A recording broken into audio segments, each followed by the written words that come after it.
मैं मां त्रिपुर मालिनी और गुरुद्वारा तलहण साहिब को प्रणाम करता हूं। जालंधर और पंजाब की ये धरती, ये शौर्य और सेवा की धरती है। हमारे गुरुद्वारे, हमारे मंदिर, ये राधा स्वामी डेरा के हमारे संत कोरोना के मुश्किल समय में आप सबने सेवा के प्रतिमान गढ़े थे। मैं राधा स्वामी डेरा की संत परंपरा को भी प्रणाम करता हूं। साथियों, जालंधर मेरे लिए नया नहीं है। लंबे अरसे तक पंजाब में काम करा। कई बार जालंधर के साथियों के साथ सुख दुख बांटे। हमारे विनोद शर्मा जी, सुभाष सूद जी, ऐसे कई साथी मैंने जिनके साथ काम किया। और जब जालंधर आए तो जालंधर के कुलचे और कैंट के पकोड़ा,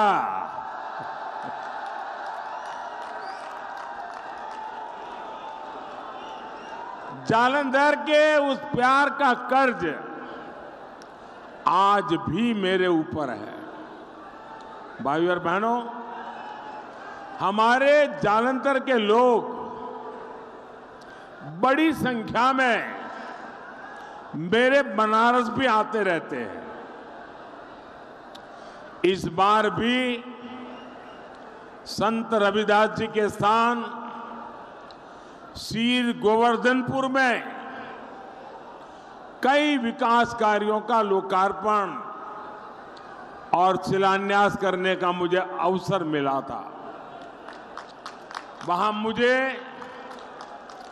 जालंधर और पंजाब के श्रद्धालुओं को नमन करने का सौभाग्य मिला था। साथियों, देश में 5 चरणों का चुनाव हो चुका है। छठे चरण का चुनाव भी कल होने जा रहा है। उसका भी प्रचार थम चुका है। जो लोग कल तक बीजेपी के खिलाफ गुब्बारा फुला रहे थे, उनका गुब्बारा भी फूट चुका है। अब कांग्रेस और इंडी गठबंधन वालों को कोई वोट देना नहीं चाहता। आप अगर जालंधर में चौक में खड़े रहिए, 100 लोगों को पूछिए किसकी सरकार बनेगी, किसकी सरकार बनेगी। आप जालंधर के चौक में जाकर के पूछिए, 100 में से 90 लोग कहेंगे कि मोदी की सरकार फिर से बनेगी। जब ये पक्का है, ईश्वर रूपी जनता जनार्दन ने फिर एक बार मोदी सरकार बनाना तय कर लिया है, तो कौन ऐसी गलती करेगा कि जो किसी और को वोट दे? क्या कोई अपना वोट बर्बाद करना चाहेगा? क्या कोई चाहेगा कि उसका वोट खराब हो?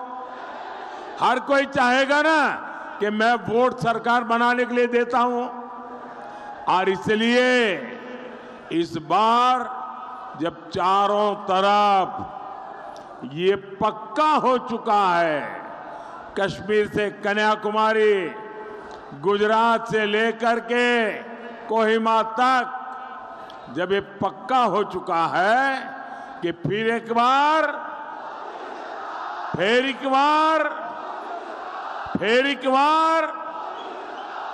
साथियों, पिछले 10 साल में पहली बार देश ने एक नया दौर देखा है। कांग्रेस के समय में नई नई समस्याएं पैदा होती थी। मोदी ने पहली बार समस्याओं के हल निकाले हैं। कांग्रेस के समय में गरीबी का संकट गहराता जा रहा था। मोदी के समय में आज 25 करोड़ लोग गरीबी से बाहर आए हैं। कांग्रेस के दौर में अर्थव्यवस्था संकट में थी। आज पहली बार भारत विश्व की 5वीं सबसे बड़ी अर्थव्यवस्था है। पहले देश में आतंकवाद का खतरा बढ़ता जा रहा था। आज मोदी सरकार ने देश में आतंकवाद की कमर तोड़कर रख दी है। पहले पाकिस्तान की हिम्मत बढ़ती जा रही थी। मोदी ने जब से घर में घुसकर मारा, तब से पाकिस्तान भी कुछ भी करने से पहले 100 बार सोचता है। पाकिस्तान को पता है लेने के देने पड़ जाएंगे। आज देश भी समझ रहा है, जब तक कांग्रेस है समस्याएं समस्याएं समस्याएं, यही उसका सिलसिला है। जहां कांग्रेस है वहां समस्याएं हैं, और जहां बीजेपी है वहां समाधान है। और इसलिए पूरा देश एक स्वर से कह रहा है, देश ने नारा बुलंद किया है, 4 जून 4 जून। साथियों, पंजाब हमारे भारत की पहचान है। ये हमारे गुरुओं की पवित्र भूमि है। लेकिन कांग्रेस ने पंजाब को कभी भी जमीन के टुकड़े से ज्यादा माना नहीं। कांग्रेस ने सन 47 में अपने परिवार को सत्ता दिलाने के लिए पंजाब को बांट दिया। हमारा करतारपुर साहिब देश की सीमा के ठीक बगल में, लेकिन कांग्रेस ने उसे पाकिस्तान को सौंप दिया था। जिसे गुरु नानक देव में आस्था होगी, क्या वो कभी भी ऐसा कर सकता है क्या? 71 की जंग में भारत ने पाकिस्तान के 90,000 से ज्यादा जवान बंधक बनाए थे। अरे उन बंधकों को रिहा करने के बदले ही करतारपुर साहब मांग लेते। लेकिन एक परिवार की वाहवाही और एक वोट बैंक को खुश करने के लिए कांग्रेस ने वो भी नहीं किया। साथियों, ये भाजपा सरकार है। जिसने आपकी भावनाओं की परवाह की। हमारी सरकार ने करतारपुर कॉरिडोर बनवाया। हमने दर्शन करने, शीश नवाने के लिए रास्ता खोला। पहले श्री हरमिंदर साहिब में विदेशों से चंदे पर रोक थी, वो रोक मोदी ने हटाई। हमारी सरकार ने गुरुओं के प्रकाश पर्व को पूरी श्रद्धा से देश विदेश में मनाया। भाइयों और बहनों, तुष्टीकरण के खेल में डूबी कांग्रेस ये काम नहीं करती थी। कांग्रेस की प्राथमिकता उसका वोट बैंक है। कांग्रेस ने अपने चहेते इतिहासकारों से जो इतिहास की किताबें लिखवाई, उसमें दो परिवारों का जिक्र रहा, एक अपने परिवार का और दूसरा मुगल परिवारों का। नतीजा यह हुआ कि देश की कितनी पीढ़ियां हमारे साहिबजादों के बलिदान से सही से परिचित नहीं हो पाई। कांग्रेस को लगता था कि साहिबजादों की बात करेंगे तो वोट बैंक नाराज हो सकता है। इतिहास के हर अहम पड़ाव पर कांग्रेस ने अपने वोट बैंक की करतूतों को छिपाया। पंजाब ने इतनी बड़ी विभाजन की ताकदी चली, लेकिन इसे भी हमारे बच्चों को गहराई से नहीं पढ़ाया गया। कांग्रेस को लगा कि उसके पाप सामने आ जाएंगे, उसके वोट बैंक को अच्छा नहीं लगेगा।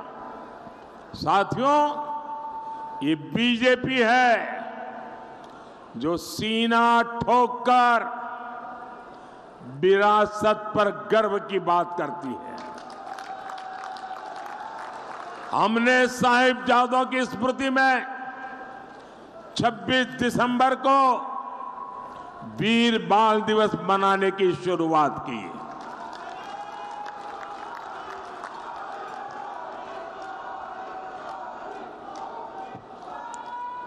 हमने 14 अगस्त को विभाजन विभीषिका दिवस मनाने की शुरुआत की। हमने आजादी का अमृतोत्सव मनाया।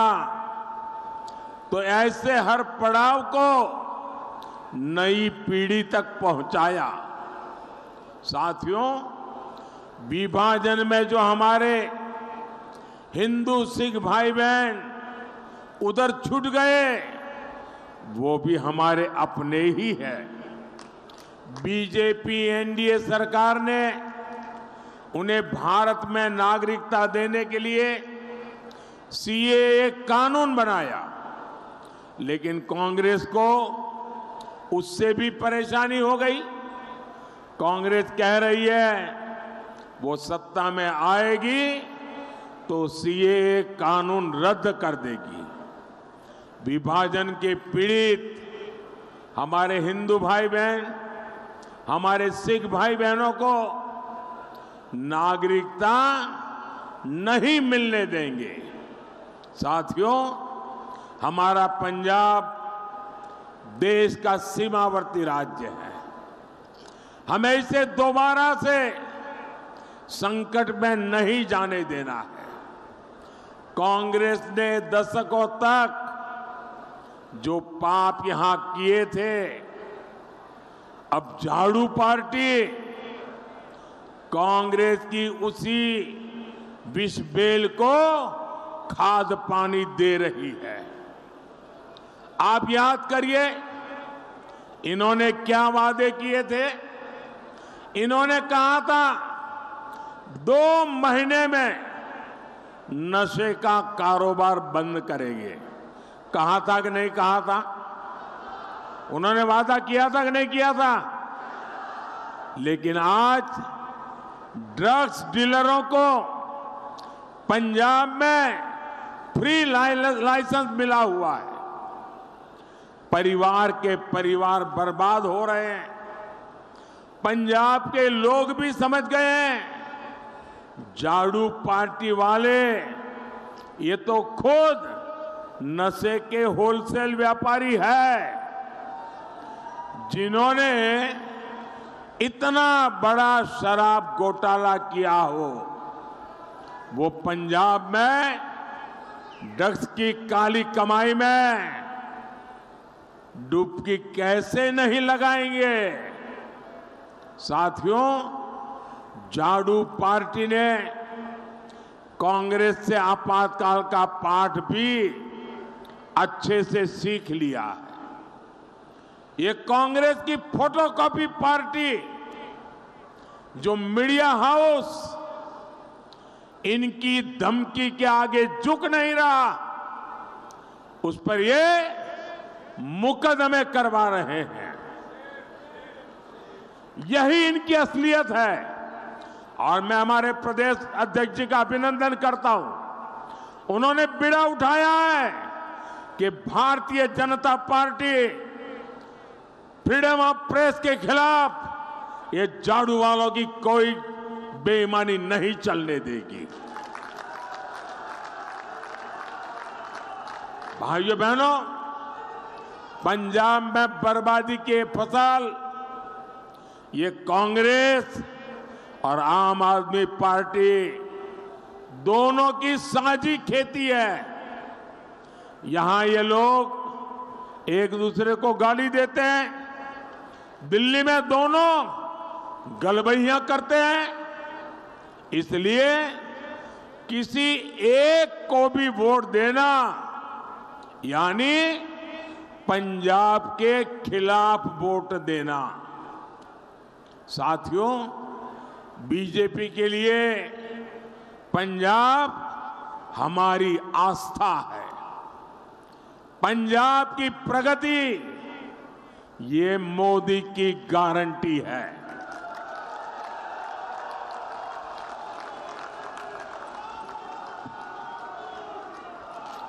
हमारा जालंधर स्पोर्ट्स इंडस्ट्री का इतना बड़ा सेंटर रहा है,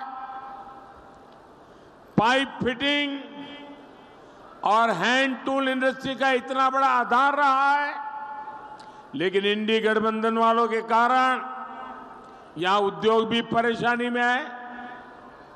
हमारा संकल्प है पंजाब में इंडस्ट्री को बढ़ावा मिले, हमारे पंजाब के युवाओं को पिंड में ही काम मिले।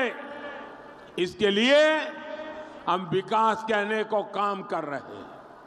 हमारी सरकार में आदमपुर में एयरपोर्ट बना है, यहां फ्लाइट की संख्या बढ़े, हम इसके लिए काम करेंगे। आज जालंधर को वंदे भारत ट्रेन भी मिली है। जालंधर और फिल्लौर रेलवे स्टेशनों का विकास हो रहा है। कटरा, अमृतसर, नई दिल्ली नेशनल हाईवे से पूरे क्षेत्र में कनेक्टिविटी बेहतर हो रही है। अगले 5 साल में ये विकास और गति पकड़ेगा। ये मोदी की गारंटी है। साथियों, मोदी के तीसरे कार्यकाल में देश नई ऊंचाइयों को छुएगा। और एक वायदा मैं पंजाब के बुजुर्गों से करना चाहता हूं। यहां 70 साल से अधिक उम्र के जितने भी हमारे सीनियर सिटीजन्स हैं, हमारे परिवार के बुजुर्ग, माता पिता, दादा दादी, नाना नानी जो भी है, अब 70 साल की आयु होने के बाद कोई न कोई बीमारी तो आती ही है। और जो बेटे बेटी मेहनत करके कमाई करते हैं, उनके तरफ सामने अनेक जिम्मेवारियां होती हैं। एक तो रोजमर्रा की जिंदगी का गुजारा करना, बच्चों की आशा अपेक्षाओं को आगे बढ़ाना और बुजुर्गों की चिंता करना। और उसमें भी अगर कोई बीमारी आ गई तो जो बेटे बेटी कमा रहे हैं उन पर बहुत बोझ पड़ जाता है, बच्चों के लिए करने वाले काम रुक जाते हैं। और इसलिए मोदी ने तय किया है अब आपको ये चिंता नहीं करनी है। 70 साल से ऊपर के आपके परिवारजनों के बीमारी में इलाज का खर्चा ये मोदी करेगा। ये मोदी की गारंटी है। भाइयों बहनों, पंजाब में बीजेपी की जीत पंजाब के विकास की गारंटी बनेगी। मेरा आग्रह है जालंधर से हमारे साथी सुशील कुमार रिंकू जी, लुधियाना से मेरे मित्र रवनीत सिंह बिट्टू जी, फिरोजपुर से राणा गुरमीत सिंह सोढ़ी जी और खडूर साहिब से मंजीत सिंह मन्ना जी, इन्हें भारी बहुमत से विजयी बनाए। उनको आप जब वोट देंगे, कमल के निशान पर बटन दबाएंगे, वो वोट सीधा सीधा मोदी के खाते में जाने वाला है। और इसलिए मेरा आपसे आग्रह है, गर्मी कितनी ही क्यों न हो, हमें मतदान के रिकॉर्ड तोड़ने चाहिए। तोड़ेंगे, ज्यादा से ज्यादा मतदान होगा। हमें चुनाव जीतने के लिए भी सब पोलिंग बूथ जीतने हैं। क्या पोलिंग बूथ जीतेंगे? सभी पोलिंग बूथ जीतेंगे। मेरे साथ बोलिए, भारत माता की, भारत माता की। बहुत बहुत धन्यवाद। बोले सो निहाल, बोले सो निहाल। बहुत बहुत धन्यवाद।